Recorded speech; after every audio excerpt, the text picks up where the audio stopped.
특별한 증상은 없지만 치과 검진을 오신 아주 훌륭한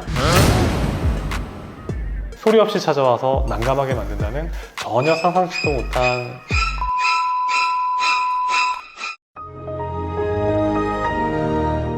세계적인 고민이 좋은 치료 결과를 만든다. 안녕하세요. 서울매일치과 남정우 원장입니다.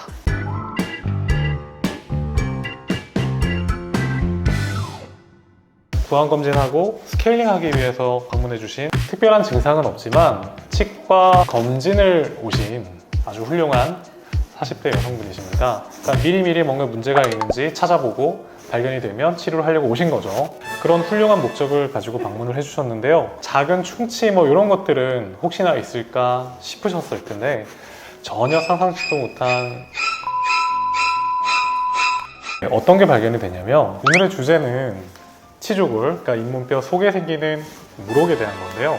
운동화 오래 신고 다니면은 발가락에 물집이 잡히기도 하잖아요. 그런 물집이 아니라 물혹은 물혹인데 좀 다른 종류의 물혹이에요. 물집과는 다른 소리 없이 찾아와서 난감하게 만든다는 한치성 낭종에 대해서, 물혹에 대해서 말씀을 드리겠습니다. 아래 사랑니, 머리를 중심으로 물혹이 있는 거를 이 사진상에서 발견을 하게 됐어요. 자, 어딘지 제가 한번 그려볼게요. 바로 여기입니다.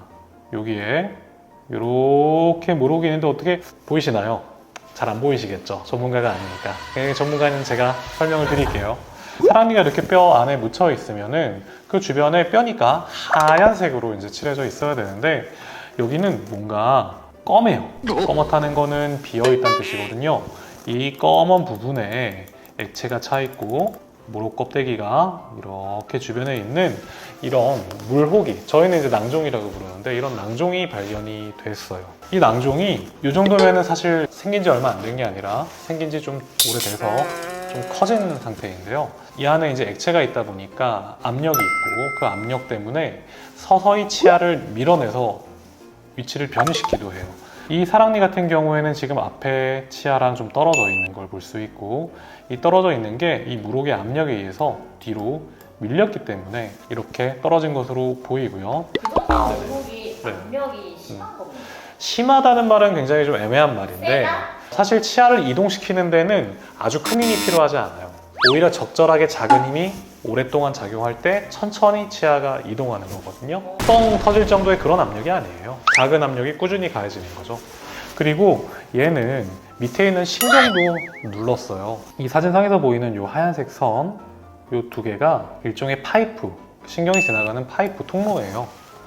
이 사이로 신경이 지나가는데 이 물혹이 있는 곳 중심으로 이 파이프가 약간 아래로 경계가 처져 있는 게 보이거든요. 이게 바로 물혹의 압력에 의해서 신경이 살짝 아래로 변이가 됐다고 보이는 부분입니다. 그럼 물혹이 생기는 이유가 있나요?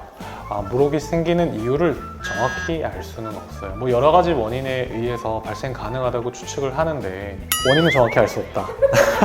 물혹을 그러면 이제 제거를 해야 되나 말아야 되냐 이런 고민이 생기는데 사실 이 물혹을 제거를 하려면 아무래도 이 사랑니도 같이 제거를 해야 될 것 같고, 사랑니랑 물혹을 제거하기 위해선 신경이 가까이 있으니까 신경이 손상될 리스크도 있고, 리스크들을 고려를 했을 때 제거할 필요가 없으면 뭐 제거를 안 하는 선택도 할 수 있을 텐데요. 그런데 이 물혹 같은 경우에는 보시다시피 치아를 위치를 계속 밀어서 바꾸기도 하고 신경도 누르고 있잖아요. 그런데 이 물혹이 앞으로도 더 커질 가능성이 상당하기 때문에 이런 경우에는 제거를 해주시는 게 좋습니다. 그럼 제거 안 해도 되는 경우도 있어요? 안 해도 되는 경우라고 딱 잡아떼서 말씀드릴 수 있는 경우는 사실 없어요.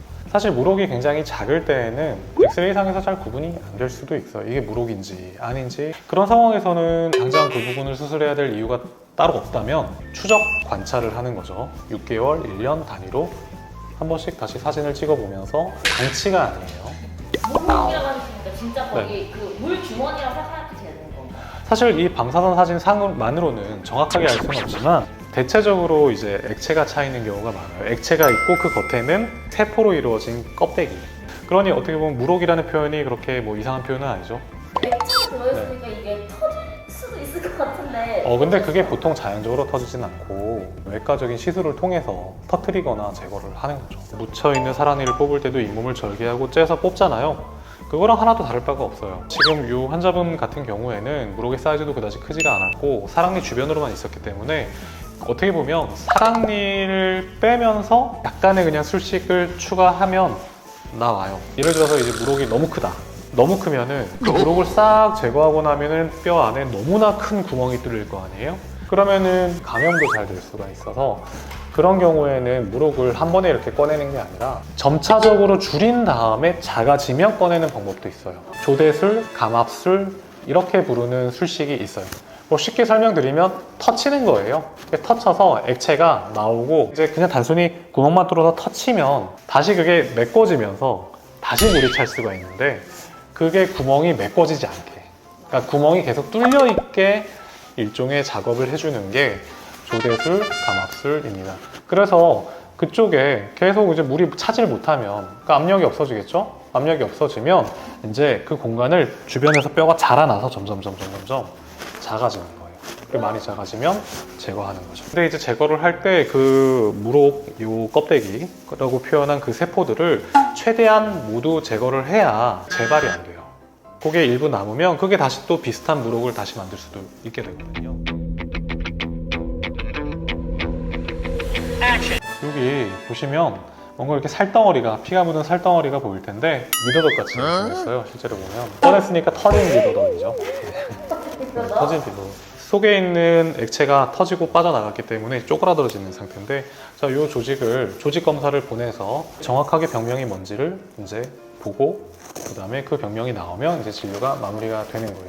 사실 조직 검사를 보내는 이유는 이 무록의 위치와 그 다음에 환자분의 어떤 연령이나 성별이나 이런 것들을 고려하고 만에 하나 악성종양이나 혹은 악성종양으로 변할 수 있는 다른 어떤 위험한 질환이라고 판별이 되면 그때는 이제 추가적인 치료가 필요할 수도 있는 거죠. 혹은 더 정교한 추적 검사나 뭐 이런 것들이 필요할 수 있는 건데 조직 검사는 매번 보내시는 거예요? 무록 있을 때마다? 꼭 그렇지는 않아요. 너무나 명백하게 이게 별 문제가 아닐 것 같으면은 굳이 이제 비용을 들여서 조직 검사를 보내지는 않는데 보낼 수 있으면 이제 보내는 편이죠. 어디로 보내요? 조직 검사는 뭐 여러 업체가 있어요. 조직 검사를 대신 해주는 업체도 있고 대학병원 병리과로 보낼 수도 있고. 지금 이 합치성 난중이라 그러면은 네. 묻혀있는 치아에 생기니까 무조건 사랑니가 있어야 나오는 거예요. 그렇죠. 치아가 묻혀 있을 때, 매복되어 있을 때. 근데 사랑니뿐만 아니라 그 사랑니도 위에 사랑니랑 아래 사랑니가 있잖아요. 네. 위에 사랑니에는 잘 안 생겨, 아래 사랑니에 좀 더 잘 생겨요. 두 번째로 좀 잘 생기는 걸 찾아보면은 소구치, 작은 어금니에서도 그 다음으로 잘 생기는 편이에요. 그리고 이런 경우도 있어요. 유치가 썩었어요. 썩어서 신경관에 세균이 살기 시작했어요. 오염이 됐어요. 근데 유치 아래에 영구치가 있죠. 근데 영구치가 잇몸 밖으로 올라오기 전에는 일종의 낭으로 이렇게 쌓여져 있거든요. 근데 그 낭에 세균이 발생시킨 염증이 작용을 해서 그 낭에 물이 차고 커지는 거죠. 이게 또 함치성 낭종이 이런 식으로도 될 수가 있어요. 감염에 의해서. 이런 경우에는 영구치가 나지 않고 점점 아래로 밀릴 수도 있죠. 네. 그렇습니다. 네, 오늘의 결론입니다. 함치성 낭종은 자주 생기는 게 아니에요. 하지만 매복되어 있는, 숨어 있는 뼈 안에 이런 사랑니에는 발생할 가능성이 있기 때문에 저희가 사랑니를 뽑으면 좋은 이유 중에 하나죠. 사실 이거는 증상도 없고 또 환자분들께서는 스스로 알 방법도 없기 때문에 그냥 정기적으로 치과 검진 오시면 돼요. 연구에서는 20대에서 30대 정도에 잘 생긴다라고 해요. 네. 그리고 그때 생긴 게 이제 점점 커지는 거죠. 발견이 안 되면 더 많이 커지고요. 되게 많이 커지면 치아도 이렇게 많이 밀리고 치료도 사실 더 위험하고 까다로워질 수도 있어요. 이런 낭종도 서울 매일치과에 오시면은 저희가 깔끔하게 검진 및 치료해드립니다. 이상 체계적인 고민으로 좋은 치료 결과를 만들었던 남중호 원장이었습니다. 안녕.